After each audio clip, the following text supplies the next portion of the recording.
Buenas noches, licenciado. Mi nombre es Melanie Coscott. El día de hoy le voy a hablar sobre lo que son las bases biológicas de la conducta. Las bases biológicas de la conducta aunan el saber de dos disciplinas, que en primer lugar toman como base la biología y las actitudes de supervivencia del reino animal. El segundo elemento relevante es la psicología más adaptada a la realidad de los seres humanos. Como segundo punto tenemos la neurona. Las neuronas son células del sistema nervioso. Estas sirven para transmitir y emitir información y por medio de las redes comunican mediante impulsos nerviosos de información desde el cerebro hacia el resto del cuerpo o viceversa. Su función principal es comunicar la información desde una parte del cuerpo hacia otras partes. Las partes de la neurona. La conocemos como la dendrita, el cuerpo celular, el nodo de Rambier, terminal del axón, el núcleo, axón, mielina y la célula de Schwann. Eh, la plasticidad. La plasticidad nos permite una mejor adaptación a las condiciones del entorno. Puede darse sin modificación del número, sitio, distribución, densidad o área total de la sinapsis. La plasticidad sináptica, neurogénesis y procesamiento funcional compensatorio. La sinapsis hace referencia a la existencia de una conexión entre dos neuronas.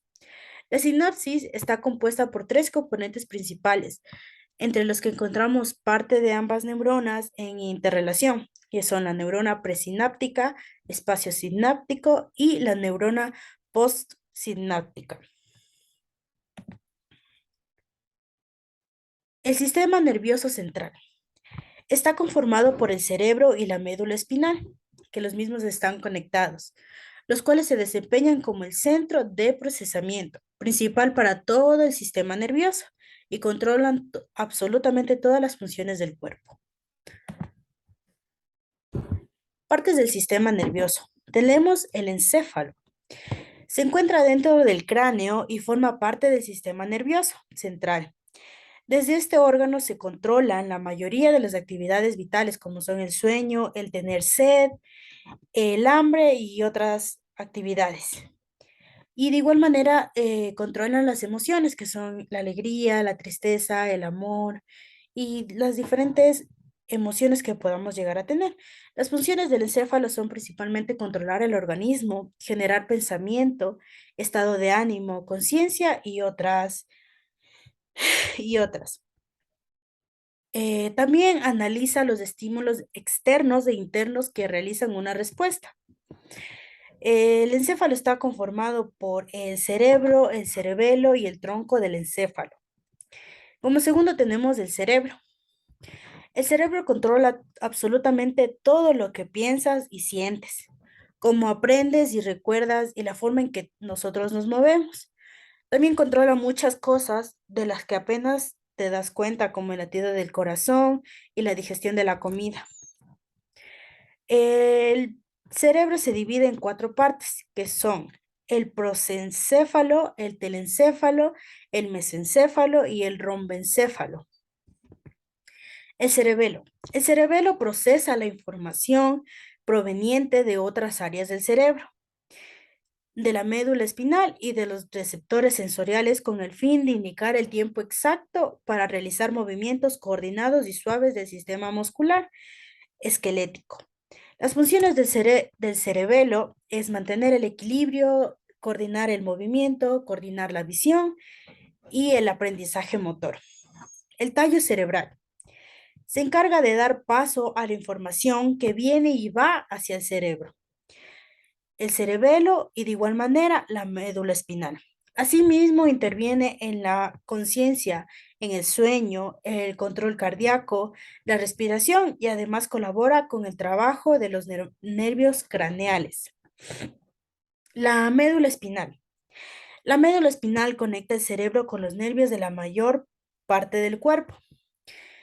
La red que forma el cerebro y la médula espinal se llama sistema nervioso central, del tema del que estamos hablando. Eh, Se conforma por dos sustancias, que es la sustancia gris y la sustancia blanca. La sustancia gris es la parte de la médula espinal y se compone de los somas o cuerpos neuronales. Su forma es muy parecida a las alas desplegables de una mariposa. La sustancia blanca ocupa la parte externa de la médula espinal y se compone por axones de neuronas que conectan la médula y el cerebro. El sistema nervioso periférico. El sistema nervioso periférico está formado por los nervios ganglios y los nervios que se extienden fuera del sistema nervioso central. Las hormonas del sistema endocrino ayudan a controlar el estado de ánimo, del crecimiento y del desarrollo. El sistema nervioso periférico está compuesto por todos los nervios que se ramifican desde la médula espinal. El sistema nervioso periférico está formado por un gran número de nervios y es el encargado de funciones tan diversas como la respiración. El sistema endocrino. Este sistema transporta la información e instrucciones de un conjunto de células a otro. Las hormonas del sistema endocrino ayudan a controlar el estado de ánimo, el crecimiento y el desarrollo. El hipotálamo recoge la información que recibe el cerebro, la exposición a la luz y los sentimientos, y la vía a la hipófisis. La hipófisis suele llamarse como la glándula maestra. Las hormonas que fabrican la hipófisis controlan muchas otras glándulas endocrinas. El aprendizaje. Se denomina aprendizaje al proceso de adquisición de conocimientos, habilidades, valores y actitudes.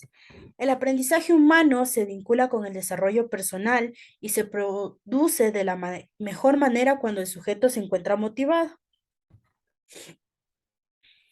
El condicionamiento clásico. El condicionamiento clásico es un tipo de aprendizaje asociativo cuyas primeras teorías se iniciaron con Iván Pavlov a finales del siglo XIV. Principales claves. Es la adquisición, la extinción, la recuperación espontánea, la generalización del estímulo y la discriminación de estímulo. El condicionamiento operante. Es un procedimiento de aprendizaje que se basa en que la probabilidad que se dé una respuesta determinada depende de las consecuencias esperadas. En el condicionamiento operante, la conducta es controlada por estímulos discriminativos presentes en la situación de aprendizaje que transmiten información sobre las consecuencias probables de la respuesta. Para entender el condicionamiento operante es algo como acción y reacción. Más o menos así es el condicionamiento operante. El aprendizaje cognoscitivo. El aprendizaje cognoscitivo es el proceso a través del cual la información atraviesa el sistema cognitivo del individuo, es decir, razona, procesa la información y genera una respuesta. El aprendizaje cognitivo experimenta diversas emociones y emplea diversas herramientas que favorecen el desarrollo cognitivo a través del cual genera nuevas maneras de comprender y analizar los nuevos conocimientos que cada individuo va a adquirir. El ciclo vital. Las etapas del desarrollo humano son una serie de cambios biológicos, físicos, emocionales, psicológicos y sociales que atraviesan cada persona a lo largo de toda la trayectoria vital. El ciclo de vida de una persona generalmente implica 7 etapas, que son la fase prenatal, la que se da de la edad de 1 a 9 meses, que se da en el vientre materno. La infancia, que son de los 0 a los 6 años de edad, la niñez, que se da de los 6 a los 12 años de edad, la adolescencia, que se da de los 12 a los 20 años de edad, la juventud de los 20 a los 25 años, la adultez de los 25 a los 60 años y la vejez o ancianidad, que son de los 60 años en adelante. Vamos a hablar de cada etapa. Tenemos la fase prenatal. Como ya lo mencioné, la fase prenatal es la etapa del desarrollo que se lleva a cabo en el vientre materno.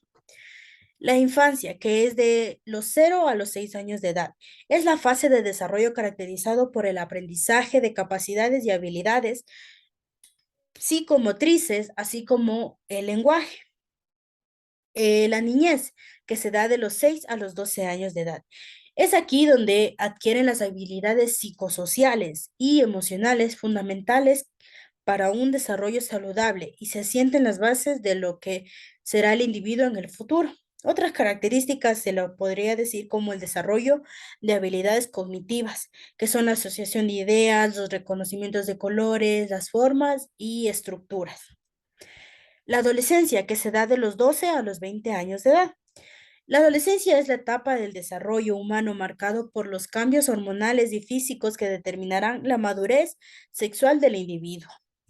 Se caracteriza por el aumento de estatura, el cambio de peso y talla, el aparecimiento de vello corporal. En cuanto a las mujeres, el crecimiento mamario e inicio de la menstruación. La aparición del deseo sexual de ambos géneros. De igual manera, tienden a adquirir el aislamiento o el distanciamiento que se puede llegar a tener con el núcleo familiar como parte de la búsqueda de su identidad personal. La juventud, que se da de los 20 a los 25 años de edad. En esta etapa comienzan las primeras interacciones sociales adultas, aunque el individuo carece de madurez emocional. También podemos ver otras características que se dan en esta etapa, como son la culminación del proceso del desarrollo físico. De igual manera, en ciertos casos en esta etapa ocurre la emancipación, ya que el individuo comienza a generar sus propios ingresos y sentar las bases de su vida adulta. La adultez. Esta etapa es el desarrollo humano, es el del desarrollo humano más larga. Implica diversos cambios físicos, emocionales y psicológicos, según la edad y la fase de cada persona. En esta etapa podemos darnos cuenta que depende de cada persona eh, cuántos cambios puedan llegar a haber. La ancianez o la vejez, o como también la conocemos como la tercera edad. Es la última etapa del desarrollo humano y se caracteriza por el deterioro progresivo de las capacidades físicas y cognitivas. También tienen la tendencia al aislamiento social por las consecuencias de la aparición o evolución de diferentes enfermedades o por la reducción del círculo social causada por el fallecimiento de otros pares, como la pareja o familiares que hacen que la persona se acoja solo a ella. También podemos ver lo que es la aceleración del envejecimiento. En estos podemos decir que la piel tiende a perder la elasticidad, las arrugas se profundizan, el cabello comienza a caerse, el cabello tiende a ponerse de un color blanquecino, que eso es muy notable en las personas de la tercera edad. También podemos hablar que es la aceleración de la pérdida de masa ósea y masa muscular. Esta característica depende también de cada persona que llegue a esta edad. ¿Por qué? Porque al llegar a esta edad podemos ver que ya pasamos 6 etapas. Entonces es muy importante el cuidado que debemos tener en todas estas 6 etapas para no llegar al punto de la pérdida de masa ósea y muscular, que eso hace que hace que perdamos fuerza, que perdamos la motivación a seguir adelante. De igual manera comienza lo que es la disminución de la visión y la audición. De igual manera, en esta característica debemos tener mucho cuidado en el momento en el cuidado de las 6 etapas anteriores ya habladas. Una buena alimentación, hacer ejercicio, diferentes cosas que nos ayudan a no llegar a tener esas características que suele haber. Claro que vamos a llegar a tener, pero debemos precaver llegar a ese punto en donde no podamos siquiera caminar. Y muchas gracias por su atención y esta fue mi presentación.